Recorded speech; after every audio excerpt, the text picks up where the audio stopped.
Merci.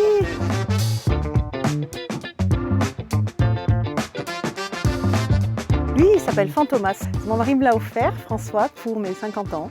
Et en fait, il ne m'a pas seulement offert un combi, il m'a offert un art de vivre.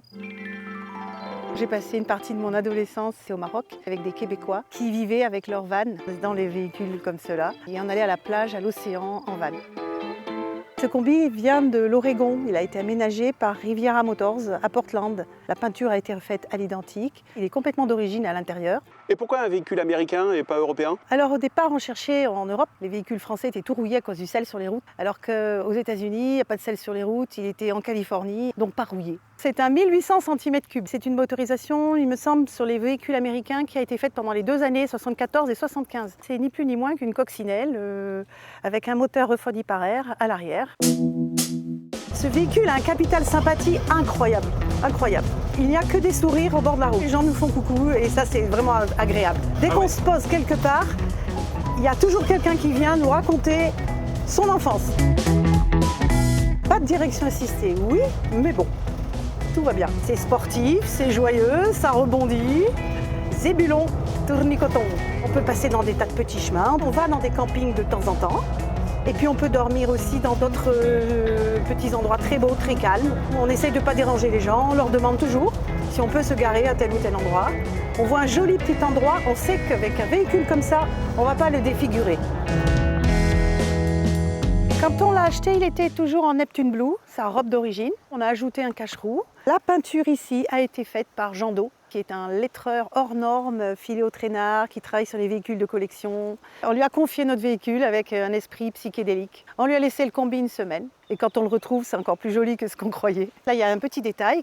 Il a écrit Riviera Line 2, parce qu'en fait, c'est le nom du catalogue d'origine de vente des Riviera. Et celui-ci correspond au plan numéro 2.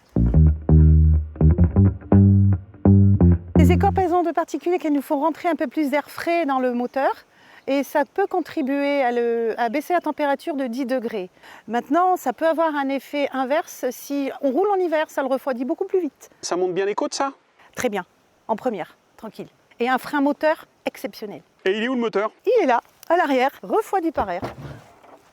On a aussi un blaze cut là-haut. C'est un système qui peut éteindre un feu de moteur. On a quand même quelques copains dans les combis au brûlé. Voilà, rarement, mais c'est important d'avoir un blaze cut. Home sweet home.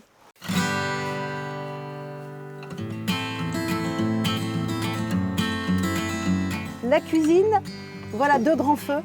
Ici, on a un tiroir avec le matériel, le frigo en 110 volts d'origine qui fonctionne très bien. On a les prises 110 volts là, donc on met un transformateur dessous. Le petit lavabo, une petite pompe à bras comme disent les Québécois.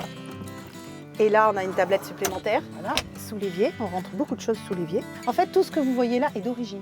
La moquette aussi, tout le mobilier est d'origine. La sellerie que j'ai protégée, neuve d'origine, la voilà, de 1974. J'ai fabriqué une petite housse qui permet de la protéger. Là, on a 2 places en bas, très larges. On peut presque dormir à 3.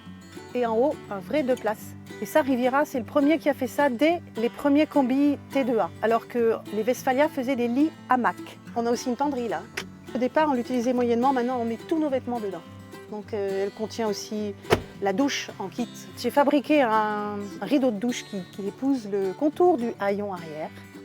Et avec une pompe à main, à pression préalable, peinte en noir, 20 minutes au soleil, on a une douche chaude. On a en plus des toilettes sèches que j'ai fabriquées. Et le chauffage, comment ça se passe? Le chauffage, à l'ancienne, sous la couette. Parfois ils en ont d'origine, mais nous on n'en a pas.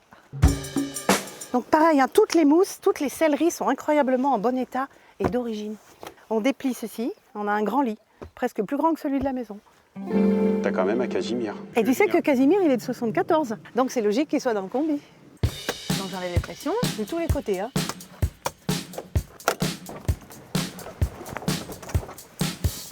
Et voilà, une chambre XXL. On peut faire des siestes en plein été, en pleine canicule ou même sous l'orage, il ne pleut pas dedans. On déplie ça là, on met la deuxième mousse ici et on escalade les meubles pour dormir là-haut. Mais on est très bien là-haut. Oh, ben on prend notre temps pour fermer, on ferme bien. C'est la slow life et c'est très agréable de vivre à un autre rythme. Isolation phonique avant de rabattre.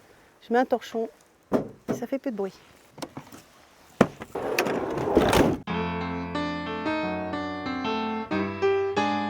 On peut partir pas très loin de la maison et tout de suite, à 8 km d'ici, trouver des petits endroits pour pique-niquer, même pour dormir. Et on le fait de temps en temps pour profiter de la Haute-Loire aussi. J'aime beaucoup aller le long de la Loire, mais ma route préférée, c'est entre les Estables et le Gerbier. On a une route splendide qui est dans le Haut-Vivarais, avec des sucs et vraiment une profondeur de dénivelé splendide. Le long des rivières, le long de la Loire, on a plein de petits endroits magnifiques où se poser. Le panorama de Roiron, puis des petits coins dans les bois, voilà.